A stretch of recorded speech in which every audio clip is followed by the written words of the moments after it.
கல்யாணத்துக்கு பிறகு உங்களுக்கு வேண்டியவங்களுக்கு எதையாவது உங்களால் கொடுக்க முடியுமா? ஆண் ஒரு கேள்விக்கு இந்த பெண்களுக்கு யார் வேணாலும் சொல்லுங்க. உங்கள் அம்மாவுக்கு கண்ணாடி போடணும், கண்ணே தெரியலப்பா, நடக்கும்போது தடுமாறுது, ஏப்பா கண்டாக்டர்கிட்ட கூப்பிட்டு போறியா சொல்லுங்க. ஏம்மா எங்கள் அம்மாவை கண்ணாடி இவ்வளோ நேரம் டிவி பார்த்துச்சு. அதில் வர்ற பொம்பளை எல்லாம் எந்தெந்த சீரியலில் வர்றான்னு கேளுங்க சொல்லும். நீங்கள் வந்தோடனே நடிக்குது. நமக்கு டிவியில் வர்றவன் நடிக்கிறாளா, இல்லை எங்கள் அம்மா நடிக்குதா, இல்லை இவன் நடிக்கிறாளா, 3 நடிகைகளை மொத்தமாக பார்க்க முடியாது.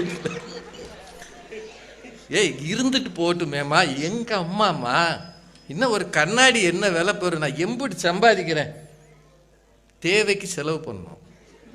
பக்கத்து வீட்டு பாட்டி கண்ணாடி போட்டதுனால உங்கள் அம்மா போடணும்னு சொல்லுது, பகட்டுக்கு பேசுது. இப்போ நமக்கு தோணும், நீயும் அதே மாதிரி தானே, பக்கத்து வீட்டு அம்மா ஒன்று வாங்கினதுக்கு தானே நீயும் வாங்கணும்ட அப்படின்னு தோணும்.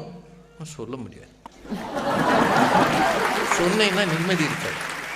இப்போ நமக்கு வேண்டியவர்களுக்கு ஒன்று செய்வதற்கு கூட உங்களால் முடியவில்லை என்றால் ஆண் எதை எதை இழக்கிறான்?